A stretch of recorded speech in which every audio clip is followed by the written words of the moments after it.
Well, good morning, fans. Welcome in here on Audio Sports Online, your home for Plainfield football. I'm Rob Kendall, along with Lex Zorn. A freshman football game today as the Plainfield Quakers will take on the Franklin Grizzly Cubs. Both teams out on the field. Of course, we'll play 9 minutes in freshman football, 9-minute quarters.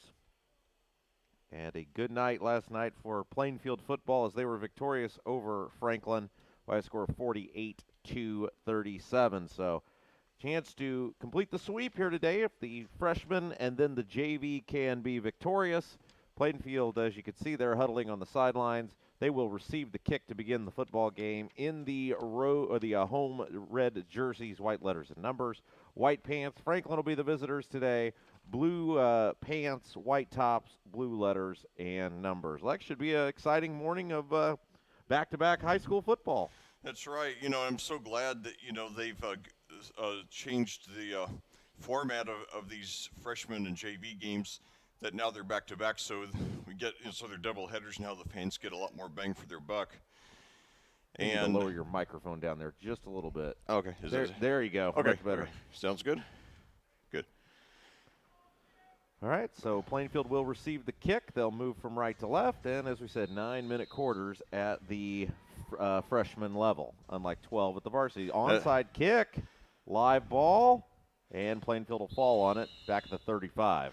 Bold move to start off the game for Franklin, but the kick just rolled a little too far, and the Quakers now will start off their first drive of the game in good field position. But that opening onside kick really epitomizes the adventurousness of the program since Chris Cole took over 3 years ago, coming over from Tri-West after he won that state championship in 2014.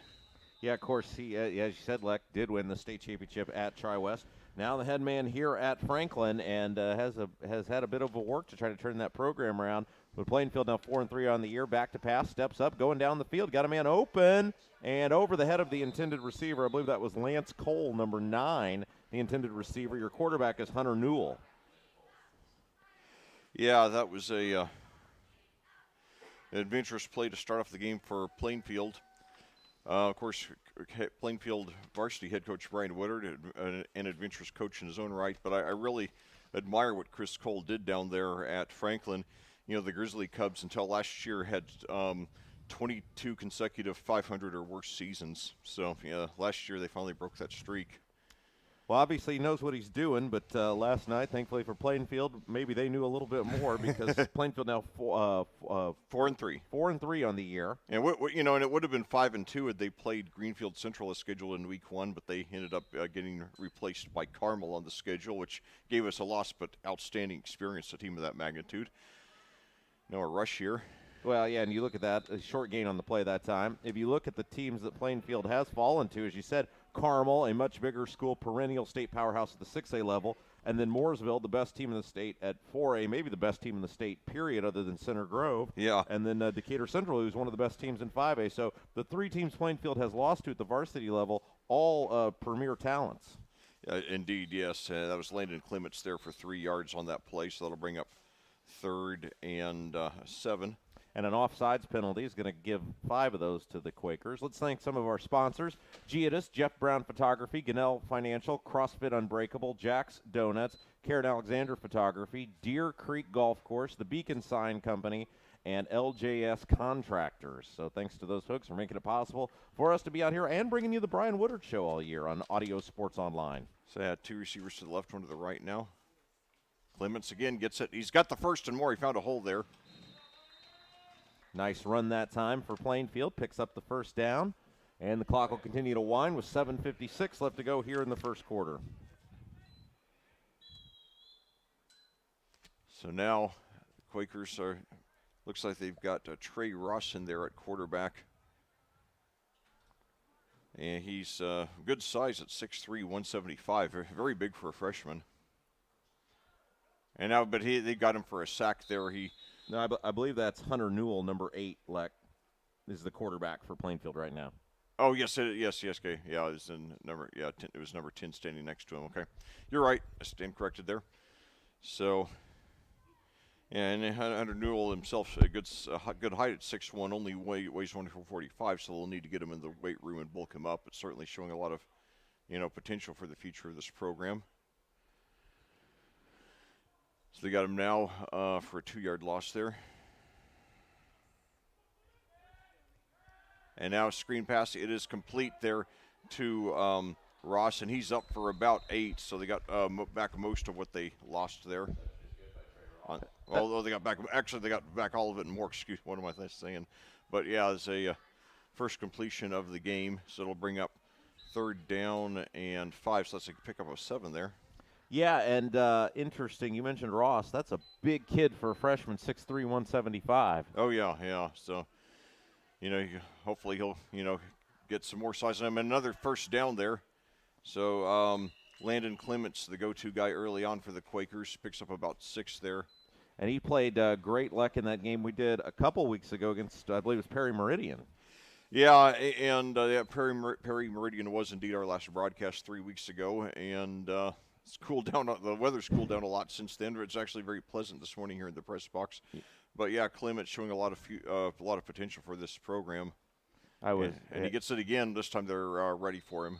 Yeah, I was joking with Mr. Rodkey, the athletic director, before the game. I said, every year when we start these broadcasts, this press box is a sauna, and every year when we end these broadcasts, the press box is a freezer.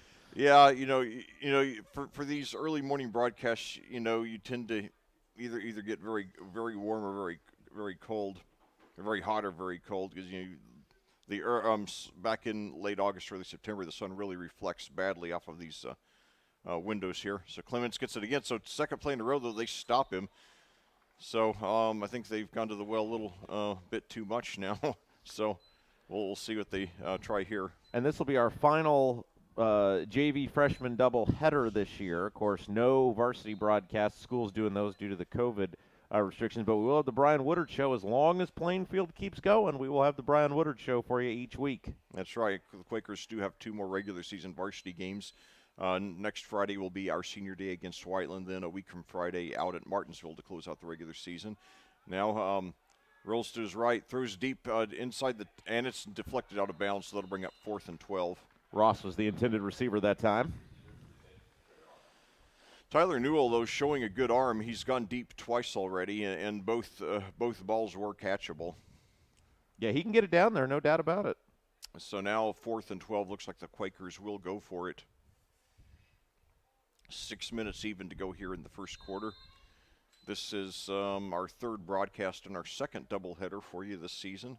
So really glad that, despite all the craziness that's happened this year, that we were able to bring you some Quakers football this season. And so now 3 receivers to the right, 1 to the left. Newell drops back, throws deep down the left side. He's got a man open, and it is caught for the touchdown. That's Carter Ferguson there. What a pitch and catch that time, Leck, on a 4th and 12, getting behind the defense, and Plainfield up 6-0. What a great start to the ball game. Yes, indeed, yeah. Carter Ferguson throwing 3 times on that first drive. The first 2 were just a little bit off. The second one was just perfect. And on 4th and 12, so great start to the game for the Quakers. 5:39 to go here in the first quarter, coming to you live at Plainfield. Week 7 out of 9 in the regular season. It's a crisp Saturday morning here in early October. Now the 2-point conversion, it was direct snap to Clements, who faked the handoff, took it himself, and he was stopped. Nevertheless, great start to the game for Plainfield. They lead Franklin 6-0 here on audiosportsonline.com. My name is Lex Zorn. This is my 9th season of bringing you Plainfield Quakers football. This is our 15th year overall here on audiosportsonline.com, and this is going to be quite a weekend for Rob and me. This is the first of 5 games that he and I are going to be commentating over the next 31 hours. Tomorrow we have a doubleheader today. We got the Plainfield Franklin JV game coming up immediately after this. Then tomorrow, Rob and I will be up at Hamilton Southeastern High School in Fishers for the annual Fishers Hamilton Southeastern Youth Football Championships, which will be a triple header starting at noon. So if you want to see some live football, get up there to Hamilton Southeastern. It's free admission, and there will be about 4.5, 5 hours of action up there. So anyway, now the Quakers set to kick off here. Big hats off to all the fans who got out here. Made the trip. To get here in the early morning. And now the kickoff here. And onside kick, but Franklin was ready for it. So onside kick by each team in its first kickoff of the game. So now we've got. Let's see. We're going to get our first look of the game at the Grizzly Cub offense. I was Tri-West's main commentator here on AudioSportsOnline.com back in 2016, which turned out to be the last Chris Cole season there. And I hold that thought. They got two receivers now to the left, one to the right, one running back, quarterback in shotgun. And now we've got a handoff to start off, and he's up the middle for about 2 or 3. So now it looks like it was, I believe that was Dylan Forbus carrying first for the Grizzly Cubs today. Gets credit for 3 there. So now the Grizzly Cubs back in formation. And now a handoff again to Forbus. And now the quarterback keeper, he takes her on the left side, and he might have the first down. I think he does. That's Clay Pinnock there for Franklin. He's a little undersized at 5'8", 165, but he showed some good mobility there. And they marked him just a yard short. So 3rd and 1 for the Grizzly Cubs. And, hold this thought till after this play. They got 2 receivers now to the right, 1 to the left. Forbus in there at running back. Pinnock, the quarterback. And we got movement for the line and the flag. But I was going to say, though, Franklin College and Franklin High School are the only pair of college and high school that I know of in which one team name is a reference to the other. Franklin, and now it's going to be a 5-yard penalty against the Quakers. That'll give the Grizzly Cubs an automatic first down. 1st and 10 now at the Plainfield 36. But my point is that the Franklin College is the Grizzlies, and Franklin High School is the Grizzly Cubs. So that's cute. So now we got 2 flags in a row there. Let's see what that one's all about. Another one against Plainfield. So hopefully, and of course that's one reason why it's so good that you have these games. For these freshman JV games, it gives a chance to get these kids some important game action. And Avon and Franklin are Avon and Plainfield. Excuse me. Hold that thought. So once again, 2 receivers to the right, 1 to the left. Pinnock in shotgun. Forbus the running back. Handoff to Forbus, and he fakes, changes directions, and he's got up, I think, for the first down there. He picks up about 7 there, so Forbus up to the 24 there, and he does move the chains. So I have Forbus now 2 for 10 here in the early going. Grizzly Cubs have not passed yet. We reached the 4-minute mark here in the first quarter. They play 9-minute quarters here in freshman ball, up to 10 minutes in JV ball. And so now I hand off once again to Forbus, but this time he's tripped up and brought down for a gain of just about 1. It's always really interesting when Rob and I commentate the Fishers Hamilton Southeastern Youth event like we do tomorrow, because every game gets longer. They start off with the 3rd grade game. It's 6 minutes. So I think it's like they increase it by 1 minute a year, if I remember correctly. So 2nd and 9 now for the Grizzly Cubs. Same formation here. And we got already the 3rd penalty on this drive.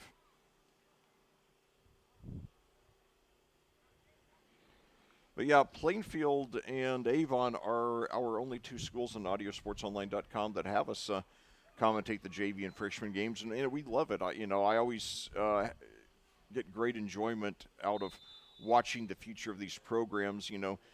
Taking a look at who's good on the freshman and JV teams, and looking forward to seeing them move up the ladder to the varsity.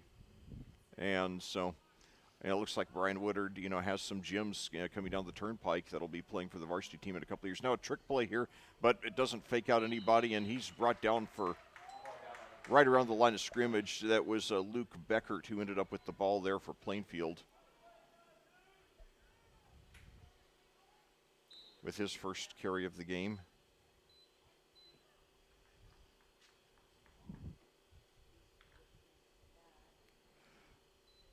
And they do give him credit for 2 yards, but yeah, clearly it was not a play where Franklin, two or three guys, at least 3 guys touched the ball on there. Now a handoff to Forbes again, and he finds a hole. He's got some room on the right side. He could go all the way. He's brought down inside the 10, so that's a gain of about 15 yards there for Forbes, by far his longest of the game. But we do have a flag, so that might be coming back, and I believe it is. So all right now, that's 4 flags here on this drive, and it's going to be moved back. Let's see. Moved back to the 28, it looks like.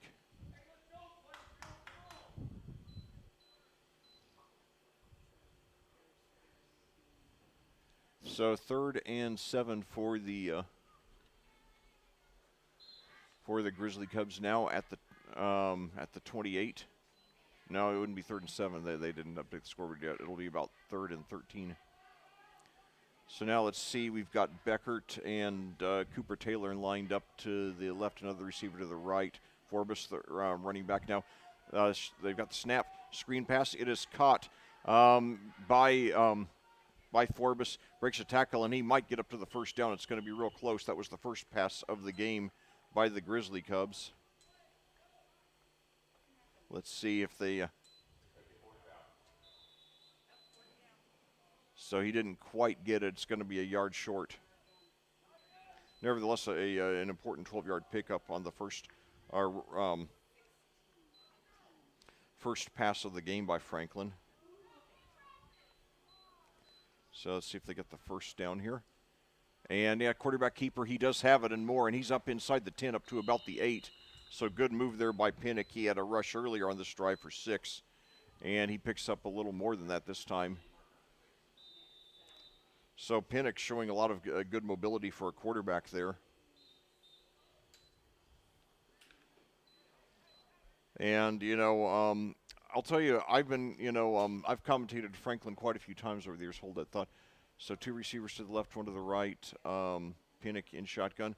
Takes it, hands off, and breaks a tackle at the line of scrimmage. Gets up into the 5. Now spins around, gets up to about the 3. So a lot of... I'm really impressed with Dylan Forbes. He's a very tough player, gets a lot of yards out of contact, and he's got good footwork. He's able to, change directions. And they give him credit for 4 there. So 4 for 15 in the early going for Forbes. So Franklin, with a touchdown and any successful conversion, will take the lead here.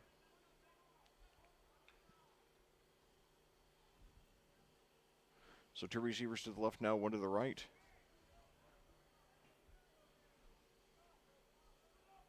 Franklin, we got the movement at the line, but no flag. Now hands off to Forbes again, dodges a tackle, plows forward to the end zone. I think they're going to give him forward progress up to the 1, maybe the 2. We'll see.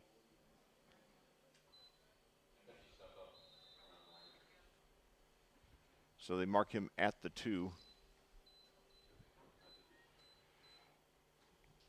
So Forbes, the go-to guy early for the Grizzly Cubs. He's 5'10", 170, good running back size. So 2 receivers to the right, 1 to the left. Forbes, the running back. Now fakes the handoff to Forbes, and it's a screen pass. And did he break the plane? Yes. So touchdown. The game's now tied with the conversion pending. Yeah, right at the end of the quarter there, as the horn sounded 0, you might have been able to hear it in the background. He went right in for the score, and we're tied at the end of the first quarter at 6. That was Caleb Owens there on the touchdown reception from 2 yards out. So now, with any successful conversion, the Grizzly Cubs will take the lead. Plainfield, after their touchdown, went for a 2-point conversion. The run there by Clements was no good. Now attempting the extra point for the Grizzly Cubs. It looks like the quarterback, Pinnock, is. No, okay, I guess they're going to. No, they are going to go for it. So we've got Beckert as the holder and Pinnock as the kicker. The kick is up, and it is good. So Franklin has the lead there. And now that actually, I didn't realize they did this. I don't remember them doing this in the past, but apparently they actually run the clock on conversion plays here in freshman ball. So now the clock is showing 8:47 to go here in the second quarter.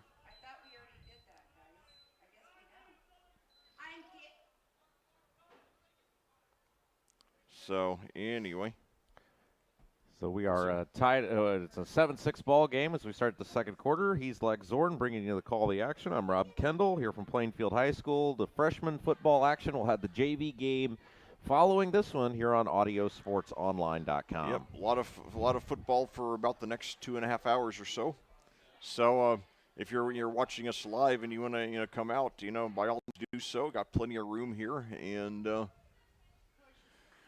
looks like we got somewhere in the neighborhood of 100 Plainfield fans here in the home bleachers, and then we got about 40 or 50 Franklin fans in the visiting bleachers who made the trip of about, I guess, 35, 40 minutes here from Franklin, which is located about 15 miles south of Indianapolis, right off of I-65.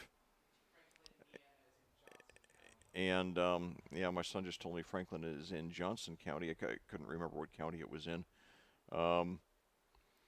But anyway, yeah, my son is joining me in the press box at this time, which he enjoys doing. He's been doing it regularly the last couple of years. So now Franklin started off the game with an onside kick. Let's see if they do so again following the. Now this time they kick deep. It bounces around the 20, fielded about the 18, and it's brought around the right side, and he brings it up to about the 31 there. So let's see who that was on the return.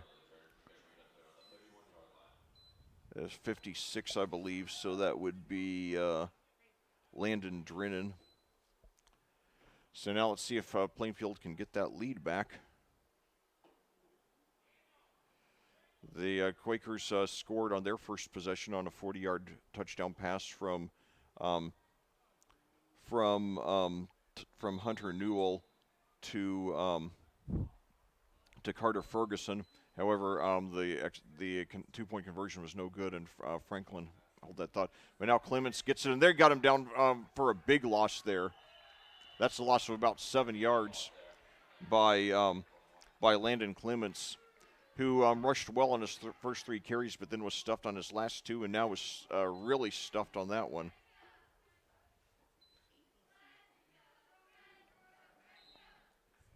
Yeah, they got him down for -6 there. So now 2 receivers to the right now. Now handoff to Clements again. This time he's got back most of what he lost on the previous rush. So that'll bring up 3rd and 11 there for the Quakers. So hopefully they'll get this conversion here. Of course, keep in mind their touchdown in the on their first possession actually came on 4th and 12. 7:43 to go now and counting in the second quarter. Franklin 7, Plainfield 6. 3 receivers to the right, 1 to the left for the Quakers. Newell takes the snap. He's got time. Screen pass, and it's complete on the right side. He breaks a tackle, and he's thrown out of bounds or out about 2 yards short of the first down, a pick of about 10. That was Carter Ferguson there on the reception. He had the touchdown earlier as well. They give him credit for 9 on that one. So that'll bring up now 4th and 3. Going for it on their own side of the field. Yep. Yeah, I like the adventurism here. And of course, obviously, not as much to lose here in freshman ball. The main thing is to get these kids some good game experience. And now handoff to Clements, but he's brought down about a yard and a half short. So the Grizzly Cubs will take over on downs in great field position. Yeah, let's thank our sponsors again: Giadas, Jeff Brown Photography, Gunnell Financial, CrossFit Unbreakable, Jack's Donuts, Karen Alexander Photography, Deer Creek Golf Course, Beacon Sign Company, and LJS Contractors. They make it possible for us to bring you all these games this year, as well as the Brian Woodard Show. And you know, we thank our sponsors every year, but especially this year, as tough as things were. You know, we're so glad we're still able to bring you that we're so glad that we have a season, and that our sponsors have made it possible to have a season and to bring you these games. And hopefully we'll be back with our usual full load of games next year.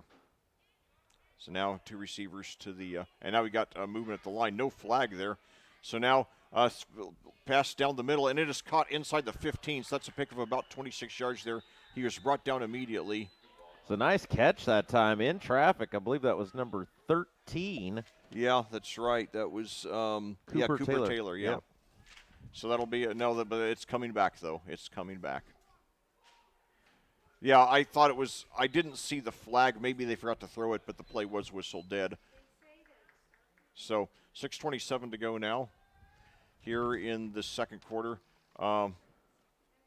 Franklin now has it. I think they're ruling that he didn't make the catch. What? So I thought he did, because it's showing 2nd and 10.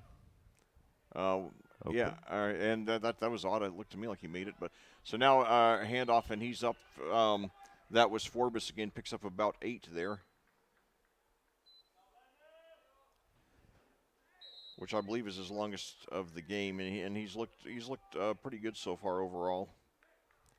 Already 8 carries for him, and 8 carries for Clements for Plainfield. So each star running back getting quite a workload here in the early going. 2 receivers to the left, 1 to the right. Forbes, the running back. Forbes gets the handoff, and no, fakes the handoff. Good move by Pinnock. He runs around the right side. He's inside the 20, inside the 15. So Pinnock with his 3rd keeper of the game, and that's his longest one. He combined for 14 on his first 2, picks up about 16 or 17 on that one. Marked at the 16, so nevertheless a 15-yard pickup there for Clay Pinnock. Very promising play there for the quarterback, both as a rusher and as a passer. So 1st and 10 at the Plainfield 16 for the Grizzly Cubs. 5:18 to go here in the second quarter, coming at you live this beautiful Saturday morning here at Plainfield. And we got a flag here.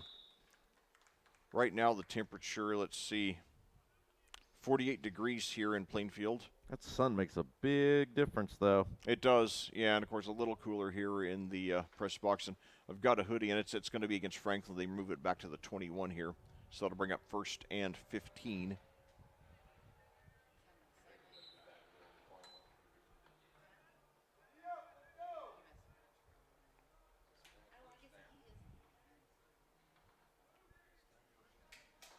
So 1st and 15 for the Grizzly Cubs. Now a handoff there to Forbes, spins around and gets about 2. I'll tell you, Forbes is a really resourceful runner. I mean, he's so good at changing directions and just looking for any kind of opening at all. I'm looking forward, of course, to seeing these Plainfield kids as they move up the ladder. If I get to commentate some Plainfield Franklin games, and I've commentated quite a few over the years in varsity ball, I'll be watching to see how Forbes as well as Pinnock do, as they move up to the varsity. So there's a gain of 3 there, bringing up 2nd and 12 for the Grizzly Cubs. 2 receivers to the left, 1 to the right. Forbes, a tough kid, still in there at running back, already 9 carries here in the first half. Now Pinnock takes it himself. He's got a hole inside the 15. He's close to the 10, brought down around the 11. So that'll be about a 7-yard pickup for Pinnock in his 4th keeper of the game. And they brought him down right at the 10, so that 8 yards there. So I have him 4 for 37. And Pinnock also threw a touchdown pass for the Grizzly Cubs' only score of the game.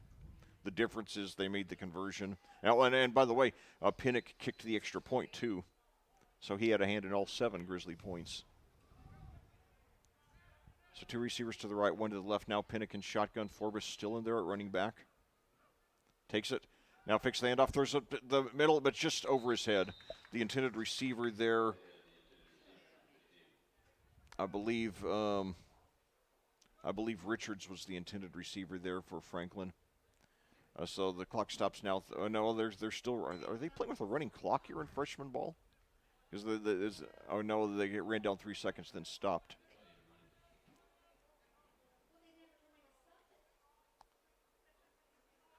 So now the Grizzly Cubs attempting a field goal. This is from 27 yards. There are relatively few field goal attempts here in freshman ball. And the kick is up, and it is good. Wow. So Clay Pinnock, 27-yard field goal with 3:11 to go here in the second quarter. And the Grizzly Cubs now with a 10-6 lead over your Quakers. That's an impressive field goal at the freshman level, Luck. Yeah, it is, and whenever you see a freshman even attempting a field goal, it means that the coaching staff thinks he's got some promise. And so, yeah, I mean, I would say, I would venture to say that I would say 75% of the freshman games I've commentated over the years, there have been no field goal attempts at all. So, anyway, yeah, that was a good move there by, good kick there by Pinnock, and showing a lot of versatility, star quarterback and star kicker. You don't see, a lot of young football fans are, would be amazed at how much multitasking there was in the early days of football. Now, you still see that, out of necessity with small high schools, like at the 1A and 2A level, where you by necessity, you have to play guys on both sides of the ball, but you don't see it a lot here in these 5A schools. And now a sort of squib kick, and it is bobbled, but downed there by Plainfield at the 32. But yeah, nevertheless, Clay Pinnock showing a lot of promise there with the both as a quarterback and as a kicker. So makes me even more interested in watching him develop. And one good thing about that, I mean, if he can do both, great. But another thing is that let's say when he's in high school, you got a guy who's a better quarterback. Well, you can still play him at kicker, or if you got a guy who's a better kicker, you can still play. If you've got a guy who's a better kicker, you can still play Pinnock at quarterback. So, it's good to have that kind of versatility. And now Clements gets it, and he takes it up for about 2. So that'll bring up 2nd and 7 or 8 for the Quakers. Pinnock, yeah, they do give him credit for 2 there. Or Clements with his 9th carry already. So one running back with each team with 9 carries already. Yeah, and both teams still have all their timeouts left. So if you're Plainfield here, not only are you trying to pick up that first down, but you don't want to give Franklin the ball back with any time left. So a big 3rd down coming up here for the Quakers. Yeah, that's right. So Pinnock this time picks up 2 more.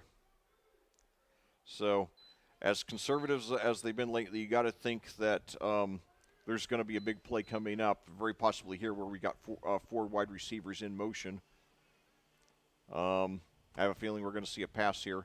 So now Newell rolls to the left, screen pass, but it's broken up. So that'll bring up 4th and 6. I would imagine they would go for it, though.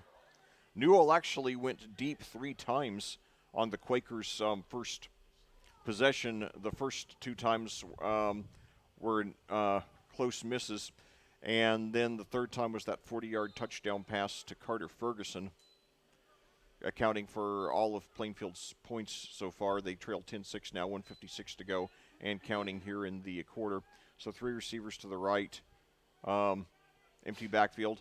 Newell, and now he punts it off this time, and now it's caught there at the 40 and downed immediately by the Grizzly Cubs. What an adventurous catch there! That was number 8. Was that 8? No, number 5. I'm sorry, Grant Hunter. He caught it over the shoulder like a outfielder going for a baseball there, and he didn't have to do that. Yeah, that's just right. So both quarterbacks actually doing a little bit of kicking today.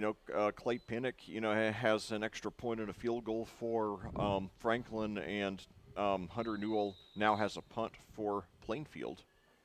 So now the clock has already started before the play. I think the officials have broad discretion in freshman football. I'm serious. When to start the clock, because we see that all the time in these games. That it's very inconsistent. Yes. There's an incomplete pass. And I thought the play was whistled dead. Maybe it was a free play. I'm not sure, but let's see what the call is here.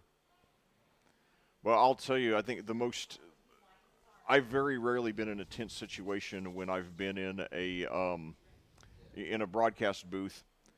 But there was one time, it was 2 years ago, when Brown County was playing at Cascade. I was commentating for Cascade at the time, and I was sitting right between the scorekeeper, the scoreboard keeper, and one of the Brown County assistant coaches. Hold that thought here.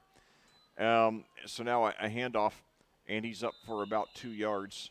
Now keep in mind, Franklin will get the ball to begin the second half, so they may be content here to wind this clock down because, again, they will get the ball to begin the second half with a 4-point lead. And already the 10th carry of the game for Dylan Forbus. Very tough kid here. They give him credit for 3 on that one. So and now we got a flag here. But anyway, to complete my story, apparently there was some confusion or some discrepancy between what the assistant coach thought the rules were about when to start the clock and when the scoreboard operator believed it was time to start the clock. And almost every play, the Brown County assistant was shouting very loudly at the scoreboard operator. And then finally the athletic director at Cascade, Scott Stevens, came over and showed the assistant coach a copy of the rules for the game. There's a pass to the far side of the and field. it's a cut, and he's got the first down and more. Wow, he's showing a lot of speed there. Yeah, so that'll be a pick of about 17 there. Nice speed there by Luke Beckert with his first reception of the game. I'm sorry, Rob, what were you saying? I don't even remember. Okay, sorry. It happens to me all the time. Sorry. Well, about that. I think it was just, I don't remember. Okay. Oh, it's okay. Old age. No, it's okay. If you think of it, just chime in at any time. And so that was Beckert with his first reception, the third complete pass of the game for the Grizzly Cubs. And again, let's thank our fine sponsors who made this possible this year. Geodis, Jeff Brown Photography, Gunnell Financial, CrossFit Unbreakable, Jack's Donuts, Karen Alexander Photography, Deer Creek Golf Club, the Beacon Sign Company, and LJS Contractors. And, it was interesting that after the Cascade athletic director, Scott Stevens, showed this Brown County assistant coach the rules, he actually, on his phone, photographed the rules. I'm not sure for what purpose, but that was quite, being in the middle, literally in the middle of that kind of, heated exchange was, usually being in the broadcast booth is a time of great joy for me. That was one of the few times when it was not. So thankfully, the situation did calm down without any, violence. But yeah, it was pretty tense there for a while.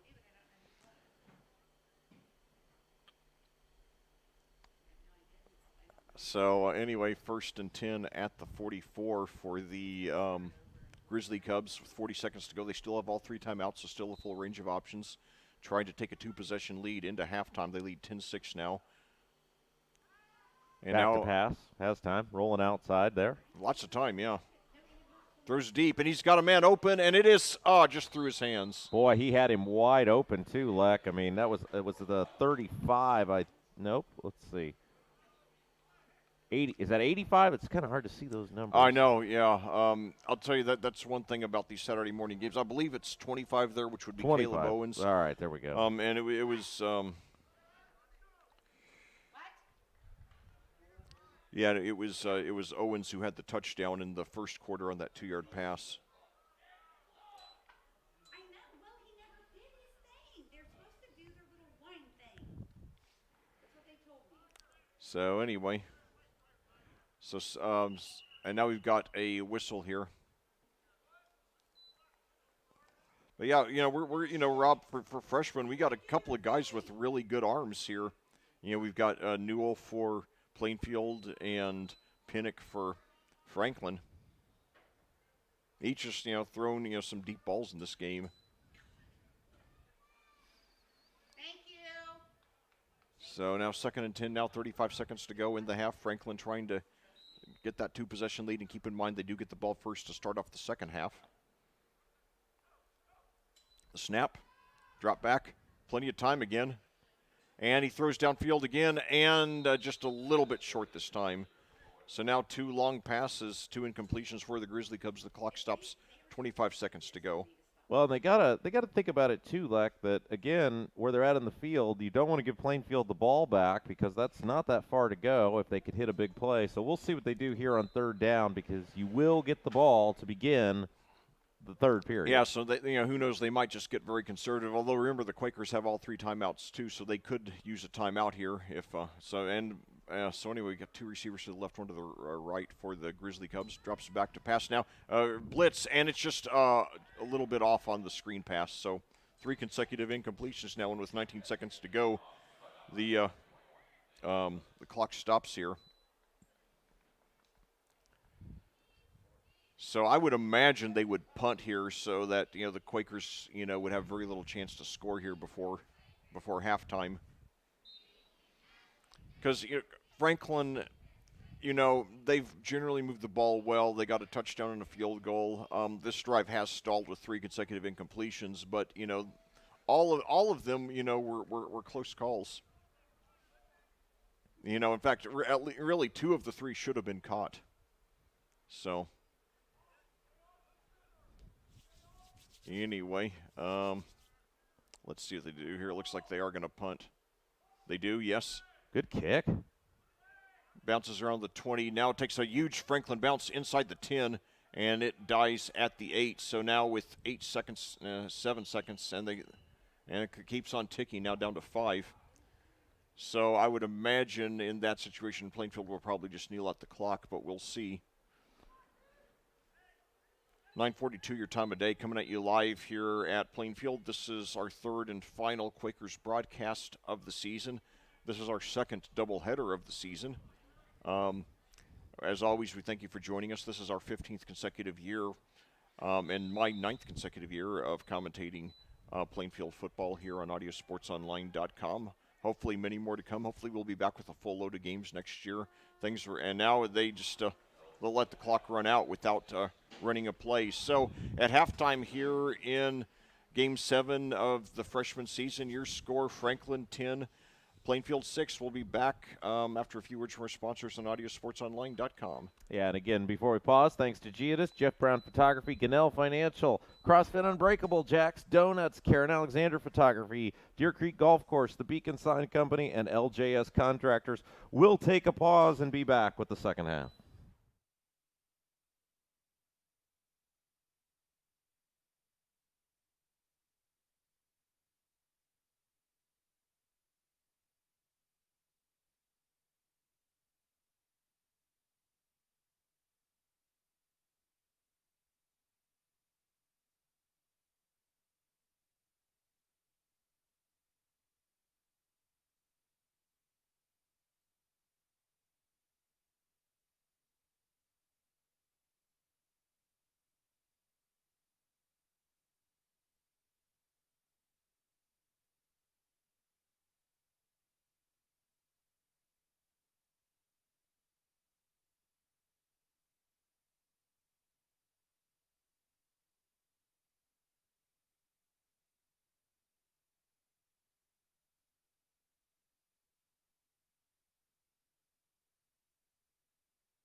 All right, Rob Kendall and Lex Zorn back here from Plainfield High School.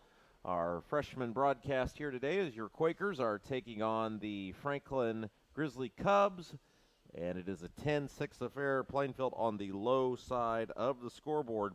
Plainfield struck first, but a touchdown and a field goal by Franklin has given them a 4-point lead as we begin our second half here today. Plainfield received the ball to begin the football game, so they will kick off to begin the second half. Of course, you can see your Quakers there if you're just popping in today. They are in the red uniforms, red tops, white pants, red trim, white letters. Grizzly Cubs, blue pants, white tops, blue letters. Well, it was an exciting first half. Plainfield got the ball first, started off, in grand fashion with 5:39 to go in the first quarter. Starting quarterback Hunter Newell threw a 40-yard touchdown pass to Carter Ferguson. The extra point failed. Then on the last play of the first quarter on the ensuing drive, Franklin answered on a 2-yard touchdown pass from Clay Pinnock to Caleb Owens. Pinnock himself kicked the extra point, making it 7-0. And then in the second quarter, Pinnock added a 27-yard field goal, bringing us to our current score of 10-6. And we welcome those of you who are tuned in here today on Audio Sports Online. We certainly thank you for that. And this will be our final set of freshman JV doubleheaders this year. Squib kick taken up near the 30, 35. Yeah, now he's got some room around the left side. So for a squib kick, that was a pretty good return there as the Grizzly Cubs will take over right around the 50. That was, I believe, it was number 80, and there's not a number 80 on the roster. Rob, one thing I've learned through 9 years of high school commentary, part of the annoying charm of varsity and freshman ball is, guys who are not listed on the roster. Trying to figure out who's who. That's all right, yeah. Of course, and my all-time favorite was back in 2014 when in week 4, running back Dylan Foster made his debut. And about 4 different broadcasters shouted, within a second of each other, who's number 28. Well, the other day, Leck, on my feed, Yep. as there's a handoff around the far side, short gain. They give him credit for about 4 there. That was It was the anniversary of the infamous Plainfield, I believe it was a JV bug on the windshield game. yes, yeah, over Greenwood, yes. Bug on the window game, or in which I'll never forget that. I still occasionally, dig that out just to listen to it for fun. there was the Greenwood team. Yeah, one bus arrived, one didn't. And then there were no fans. Oh, 2. There were 2. Yeah. And I believe it was a traffic issue. Probably on 31, yeah. And so during the broadcast there was a bug that was crawling down the window in front of us, and we kept track of the progress of the bug throughout the broadcast. Yeah, that's one of my all-time most humorous commentary incidents. Is Forbes now is carried for two times for 11 yards to start off this drive. That's one thing that kind of got rid of was the JV games used to be on Monday. Yeah, Monday night. Yeah, Monday evening. Yeah, and I'm not sure why they did that. This makes a lot of sense because obviously I'm sure it reduces the travel cost and game day costs and official costs and all those sorts of things. So. Oh, it does, yeah. And now another rush up the middle for another first down. And that was, let's see, who was that? That was, I believe that was Forbes again, carrying quite a workload. No, that was Owens. That was Owens. I'm sorry. Owens, who had the touchdown reception earlier. They gave him credit for 13 there.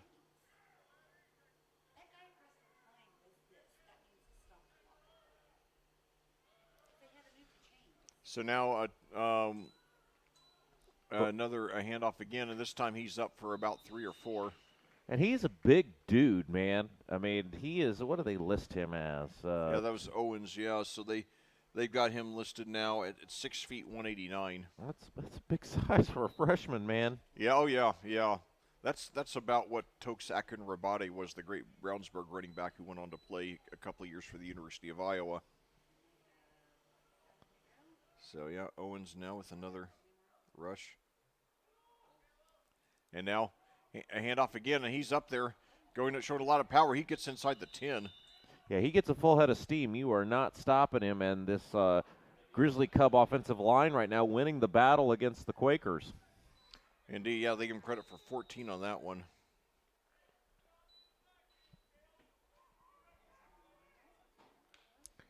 So just 2 minutes into the third quarter, I should say, and it is all Franklin right now. They lead it by 4, and they are driving.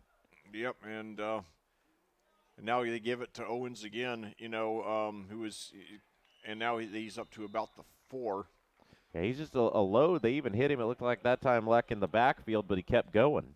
And I have a feeling they're going to keep on giving it to him until Plainfield shows they can stop him. Yeah, why wouldn't you?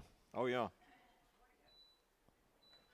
Yeah, they've hopefully they'll make an adjustment here. Second down and goal now at the 4 for Franklin and a 10-6 lead, 6:18 to go and counting in the third quarter.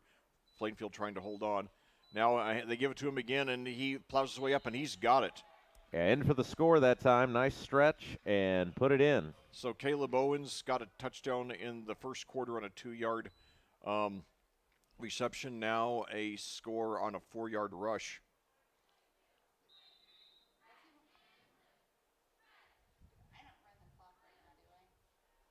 No. Yeah, the scoreboard operator asked me whether to run the clock on the conversion or not, and the answer usually is no, unless they've changed the rules for this game and I didn't know about it. So, anyway, glad to be of assistance there. And the extra point is up, and it is good. So, your score with 6:10 to go in the third quarter, Franklin 17, Plainfield 6. The Quakers now down 2 possessions. Let's see if they rise to the occasion here. But yeah, Caleb Owens just completely took over there on that last drive. The dominant rusher, the dominant guy to get the handoffs in the first half was Dylan Forbes, and he did a pretty good job. But Caleb Owens was just a terror on that drive. Didn't show great speed, but he did show great power. And Plainfield didn't show that they could stop him from getting the 3.4 yards a carry. So I suspect that that Franklin will keep giving it to Owens on the next drive. We'll see. So now a kickoff there for the Grizzly Cubs. 6:10 to go in the third quarter. Plainfield now needs 2 scores, but don't go away after this game because we've also got the JV game coming at you immediately. This is our second doubleheader of the season. And now he's got some room on the right side. He breaks the tackle it past the 50, past the 45, and knocked out of bounds around the 41. So the Quakers, that's the kind of play they need to give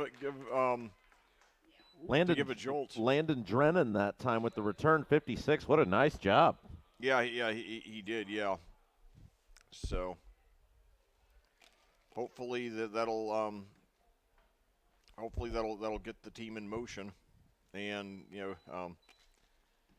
get them a score here. They start over at they take over at their 42. 2 receivers to each side now. 1 running back, quarterback in shotguns. Fakes the handoff. Screen pass to the right. It is caught, and he gets up to inside the 35, and he's knocked out of bounds. Let's see where they spot him. That was, I believe, Grady Broughton there on the.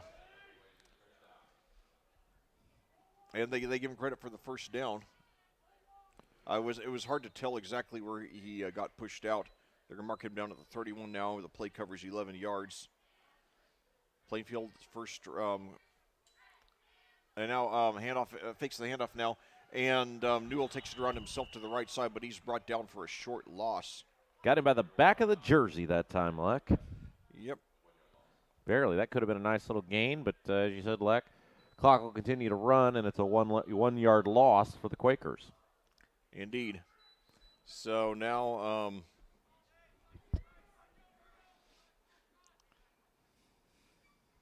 second and 11 here, 5:25. We got some movement at the line.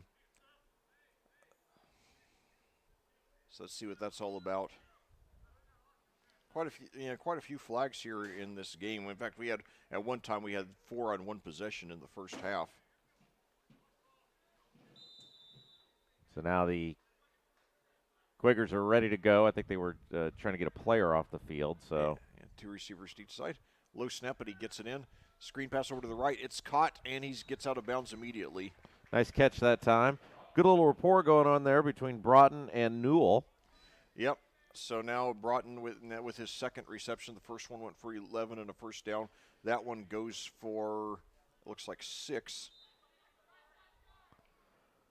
So third down coming up.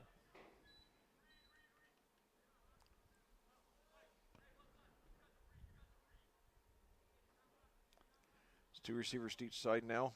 It's third down and 6. Fakes the handoff. And another screen pass. It's caught. Now he brought it to about the 23.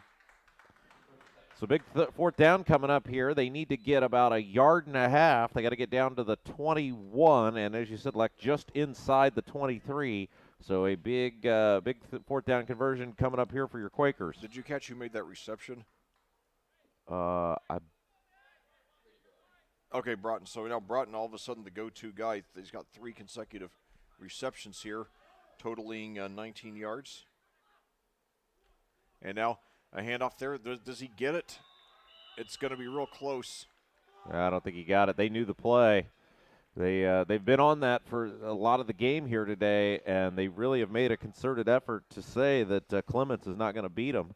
Yeah, so disappointing into the drive for Plainfield. They do find a new receiver with Grady Broughton, who had 3 receptions on that possession, but they fell a yard short, and I think they've maybe gotten to the well one too many times with Clements, who's really not gotten much on his last few carries.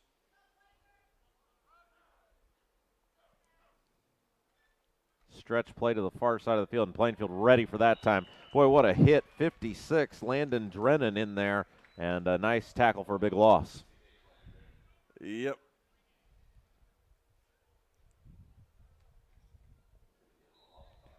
So that's a was that Owens who they gave the ball to there? It was. Okay. So it's good that they finally showed they can stop Owens there. Brought him down for about a 5-yard loss to bring up 2nd and 15, so good defensive play for the Quakers. Now he runs over to the left side, but they're right on top of him. There are 2 flags now after he was brought down to about the line of scrimmage. Flag flies in late.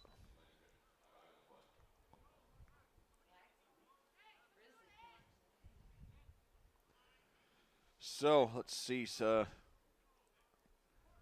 now finally one of the officials getting around to picking up the flag. One of the flags is still on. Another of the flags is still on the field. So it's going to be against Franklin here. So with 3:32 here to go in the third quarter, Plainfield trailing by 11. They got to take advantage of these breaks here. Clock will continue to run now, and again, we're getting to the point in the ball game where field position could be a big deal because Plainfield needs 2 scores, which means, it does take the ball. A lot of times it does take teams longer to move the ball in freshman and JV level than it does varsity. So 2 receivers to the right, 1 left. We got some movement at the line, and the play is whistled dead again. But anyway, though, for those of you who really want a good laugh, I'll wait till we have a little more time. Okay, this time it's going to be against Plainfield. So 5 of it will come back. Yeah, just they're trading. It's like, no, here's 5 yards. No, I don't want it. You take it. So 3:03 to go now, and counting here in the third quarter. 2 receivers to the right, 1 to the left for Franklin. Snap, back to pass, steps up, has time, fires to the far side of the field. It's caught, and very close to a first down, but taken down a little short on the far side of the field. Nice open field tackling by the Quakers. Yeah, but now it's going to be 4th and short. Let's see what the Grizzly Cubs do. Was that Owens on the reception? No, it was. I can't. It was not Owens, though. Okay. Yeah. Sometimes it's a little hard to see. Not nearly as big and as strong. Yeah. So, anyway, so now it looks like we're going to get a punt here for the on 4th and 2. So a good job by the. Got it away. Good kick. Hits. It'll bounce.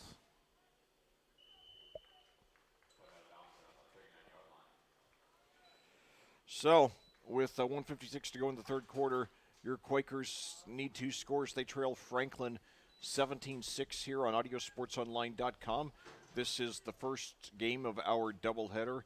This is the freshman game. Immediately afterward, we're going to have the JV game for you, so don't go anywhere.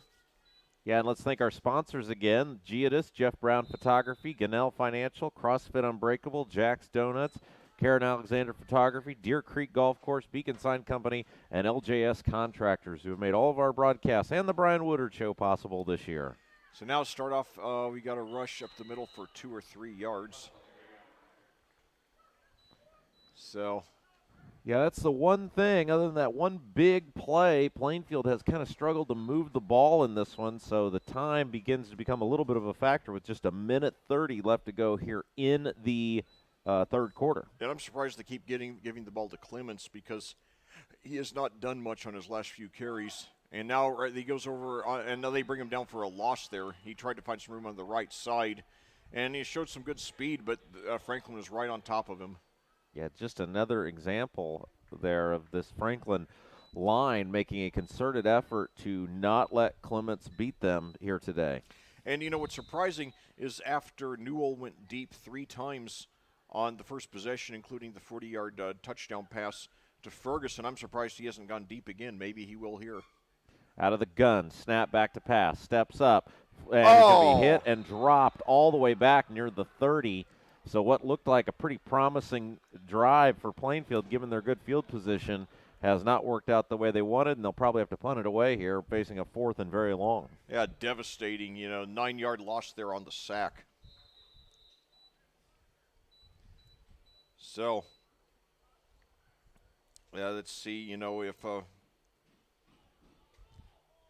let's see if the Quakers defense will, hold the line again like they did on the last possession. They're going to punt. It's a line drive kick. It'll get into the wind, hit the wind, spin back into Plainfield territory, and it'll be down right there, number 6 that time, Drew Pekar. Well, anyway, back in week 6 of the 2016 season, the JV game was on Monday evening, and the game's still up on YouTube. Just go to the Audio Sports Online channel and go back to Plainfield Greenwood JV in 2016. And anyway, knowing US 31 as well as I painfully do, most likely what happened is there was an awful traffic jam, and one of the team buses managed to get to the game, the other didn't. And like I said, Greenwood is a 4A program. They always have a full roster. And but only one of the 2 buses arrived, and it arrived pretty late, too. The game started, I think, an hour later, something like that, maybe 45 minutes. And exactly 2 Greenwood fans showed up. And obviously, the Greenwood, they had to mainly play guys on both sides of the ball, and it was not on a level Plainfield. And Plainfield got off to a 50-0 lead. Finally, they mercifully went to a running clock, which normally I'm not a running clock guy, but in that case I supported it. And there's this really cool-looking bug, and in the fourth quarter, the bulk of the commentary was talking about the bug crawling on the window, and that was one of the humorous moments of my career so far. So that was not to cut you off there, but that was the end of the third quarter. So we are now beginning the fourth quarter, first and 10. Go ahead, Leck. Okay, so then rush up for about 1 or 2 yards there. Barger on the run that time. Nick Barger, number 22. Yeah, I believe that's his first carry of the game. So good eye there on the new running back, and they give him credit for 2 there. But yeah, that's it's funny to listen to. It was a painful game to commentate, except it was a great Quakers win. 50-8 was the final score, or 50-6, something like that. And now Barger again gets it, and this time he's up for about another 1 or 2. So 8:25 to go and counting. Plainfield needs to get the ball back, and they need 2 scores. They trail by 11. They could tie with a field goal plus a touchdown and a 2-point conversion. 8:14 to go now and counting. But we'll see how 3rd and 6. And Fakes the handoff to Barger. Now Pinnock rolls left. He's got a completion. He's got the first down and more inside the 35, inside the 30, 25, and he's brought down inside the 15. Yeah, it was a big pass that time. Nice run after the catch, obviously. And that's certainly, if you're a Franklin fan tuning in, what you wanted. But I'm guessing most of the folks viewing us today are Plainfield, not what the Quakers had dialed up right there. Yes, indeed. And they were ready for did you see who made the catch? Because I was 34. 34. Okay, 34. Okay, Tony Petro. Okay. Nope, Lance Jones. Oh, I got other wrong side. Yes, thank you. Yep. So Lance Jones with his first reception of the game, covering 30 yards. So now Franklin in the driver's seat of this game. A touchdown will just about put it away. And now a handoff there to Barger, and he's inside the 10 up to about the 8.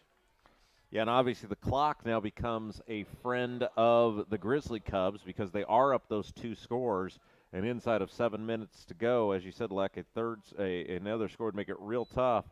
They're up 11, and so in no hurry to put that next touchdown in if they can get it. That's right, yeah. That sun makes a profound difference in the temperature, doesn't it? It does, and unfortunately sometimes makes it hard to read the jerseys of the players, but yeah, you got to take the good and the bad. Snap, there's the give to Barger, drives ahead. Yep. And, Leck, one of the cool things about doing games here at Plainfield is all the airplanes we get to see going into the Indianapolis International Airport. That's right. I don't get to see that. I don't think we really get to see that much at Avon, which is, even though it's not that far from here. I mean, you're close to those planes, man. Yeah, oh yeah. And obviously with travel restrictions and et cetera, travel down, we don't see as many planes as we usually do out here, but there's one just went past us. So Barger, his first 4 carries of the game on this possession, they've gone for a combined 12 yards now, and Franklin knocking on the door of a 3-possession lead. And now fakes the handoff, and he rolls to his left. Pinnock does inside the 5. He dives at the end zone. Did he get it? No signal yet. There it is. Touchdown. Boy, that was a busted play, Leck. I don't think they intended to do that, but the Plainfield defense had shifted, and once the quarterback, Pinnock, got rid of the first tackler, it was just a sprint to the goal line, and he won it. Yeah, he did. So, great job awareness. Great job awareness there by Clay Pinnock, who really is showing a lot of promise today. I'll certainly be watching him with a lot of interest over these next 3 years. Certainly it looks like they have a varsity quarterback for the future there, and possibly a varsity kicker as well. He already has 2 extra points in this game, plus a 27-yard field goal. Now we got, I guess, a delay of game penalty. False start, against the Grizzly Cubs. So obviously, head coach Chris Cole doing a great job building the program down there. And, over the years when I went down to Plainfield, when I went down to Franklin to commentate games, I'll hold that thought till after the extra point here. This will be a 25-yard rather than 20-yard PAT attempt here. It is up, and it is no good. Hit the upright. Yep. And so, first miss of the game for Pinnock. Nevertheless, he is, by my count, the MVP of this game. And so, anyway, ironically, the first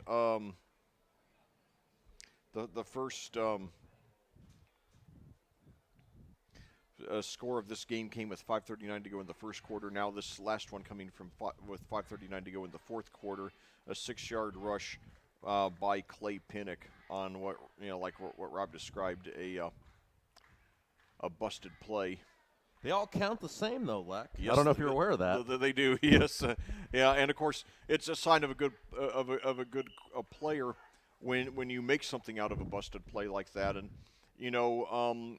there's a lot of people when they think about athletes, they think about dumb jocks. But I'll tell you, quarterback, to be a good quarterback, it's the most brain-oriented position in all of team sports. I mean, you really have to be strong mentally to play that. And I remember hearing. I'll hold that thought till after this play.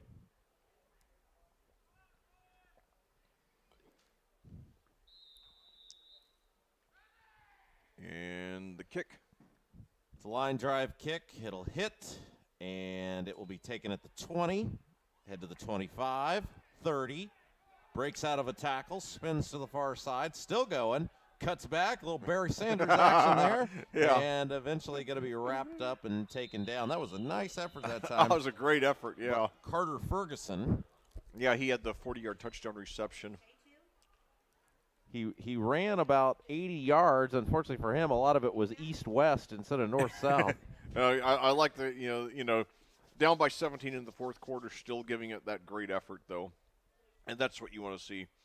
Who wins and loses these freshman and JV games isn't that important. The important thing is to get these kids some game action and get them in the habit of making good decisions during games. So it's one to grow from. Yep, and our JV game will start. There's a little pitch and catch, center of the field. 14, Broughton that time with the reception. Yeah, Broughton had 3 receptions earlier on one drive, and he comes close to a first down there. Our JV game will start following our freshman game. We'll stop our stream momentarily and then get everything fired back up, and we will be ready to go. So they give him 9 yards there to Broughton. And now throws deep down the right side. He's got a man open, but it is intercepted. Yeah, nice. Just a little underthrown ball that time, and a nice job by number 5, Grant Hunter, to step in there and get the ball. So disappointing after, the drive started off with that 9-yard pass there. That was the intended receiver there was Lance Cole. It would have been his first reception of the game. He was open, but just a little bit underthrown there. First interception of the game for either quarterback. Newell I have in this game, having completed 8 of 12 passes for 95 yards, 1 touchdown, and 1 interception. But I'm really surprised, though, that he went deep as little as he did the remainder of the game after, that very promising first drive. So now Franklin, with a 17-point lead and 4:30 to go in the game, takes over on the interception. Now, handoff there, and they're right on top of him, and they bring him down. That was I believe that was Dylan Forbes back there in the game, who was the go-to guy in the first half for the rushing offense there of the Grizzly Cubs. They got him down for -1 there. And Franklin taking a timeout here with 4:09 to go in the game. Don't forget, however, immediately after this game, we are going to have the JV game. This is our final broadcast of the season and our second doubleheader of the season. So as always, we thank all of you Quaker fans for having us here to bring these games to you, and it's our honor and pleasure as always. Hope to keep doing it for many more years, and hopefully we'll be back with a full load of broadcasts next year.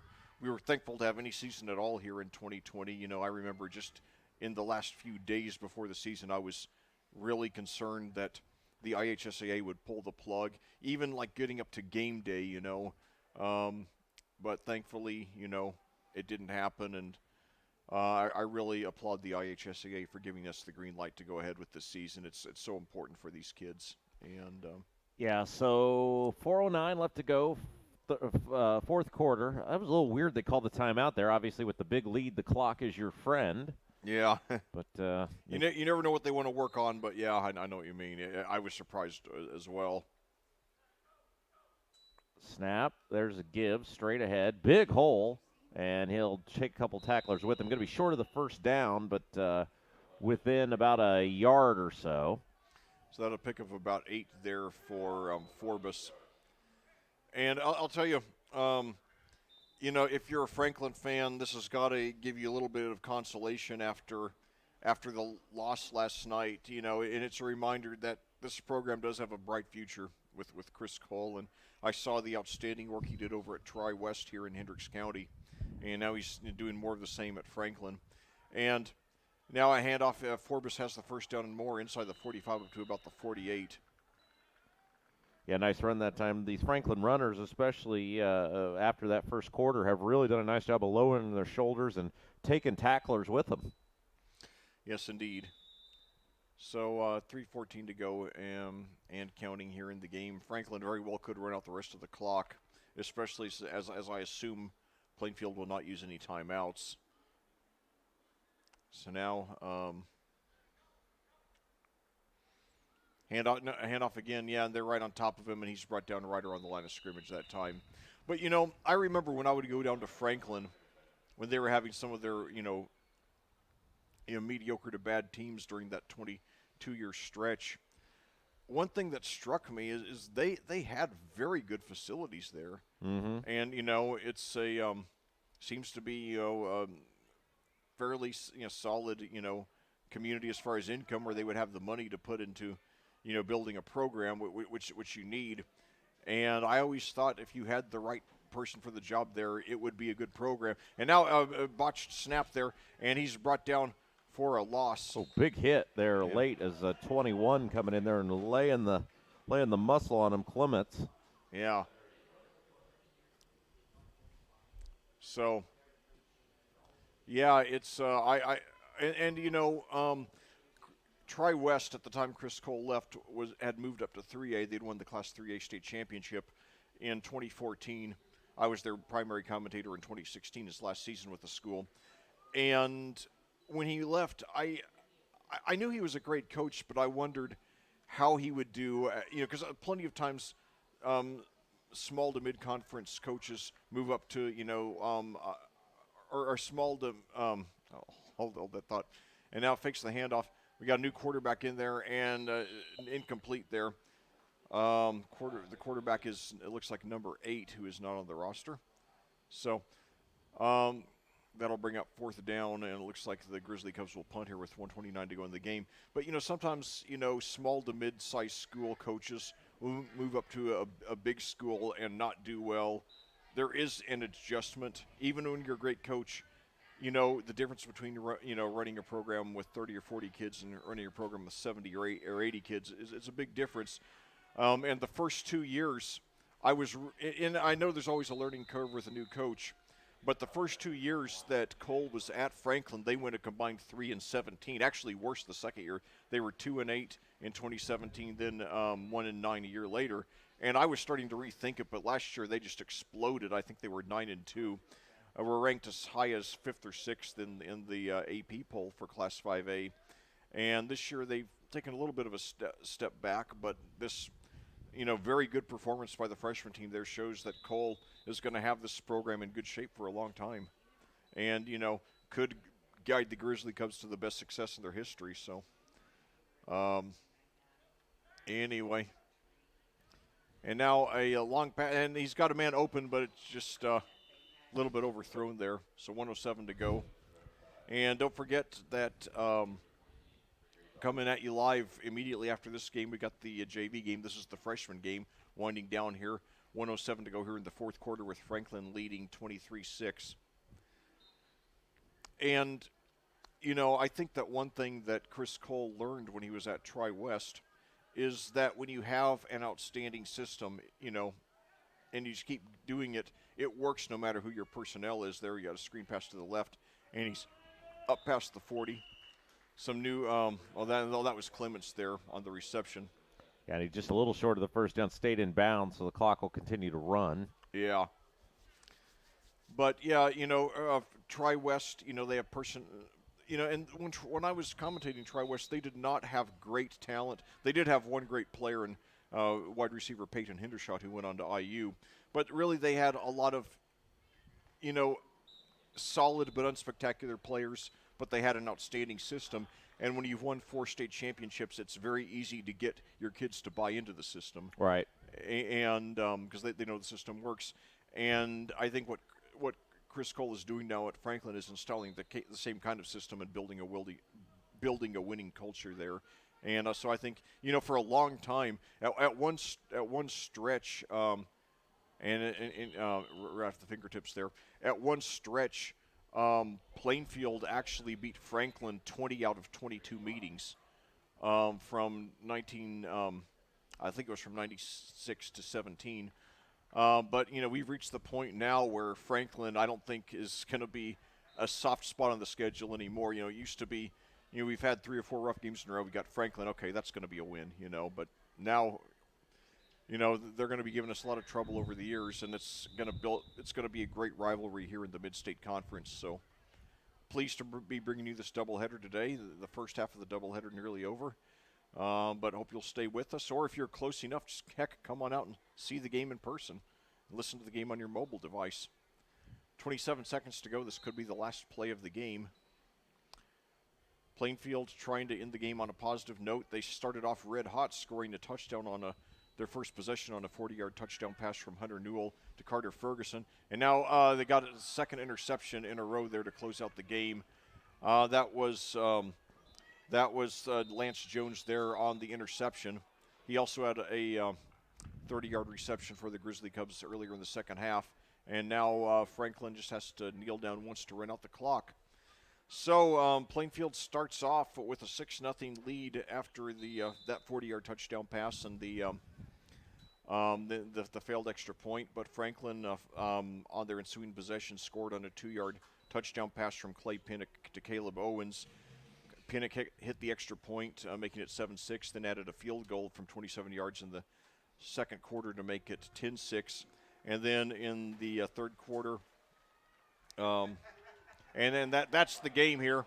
So your final score here at Plainfield in freshman football action, Franklin 23, Plainfield 6.